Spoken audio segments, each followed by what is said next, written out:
আসসালামু আলাইকুম। আমি আবারও নিয়ে আসলাম আপনাদের মাঝে ব্ল্যাকবেরি সস কীভাবে তৈরি করা হয়।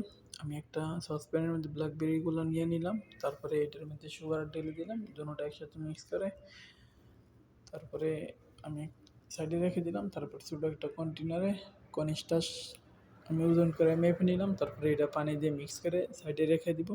তারপর আমি চুলার মধ্যে এটা আগুন জ্বালিয়ে দিলাম। জ্বালিয়ে একটু মিক্স করব। মিক্স করার পরে কর্নস্টার্চটা যে আগে মিক্স করে রাখছিলাম এটা ডালবো। ডালার পরে যখন একটু গরম হবে সবগুলো মিক্স হয়ে যাবে, তারপরে আমি এটা ব্লেন্ডার করে নিব। কর্নস্টার্চটা দেওয়ার মানে হইছে সসগুলো একটু ড্রাই রাখবে, এই জন্য, নাহলে পাতলা হয়ে যাবে। তো আমি এগুলো ব্লেন্ডার করে নিলাম।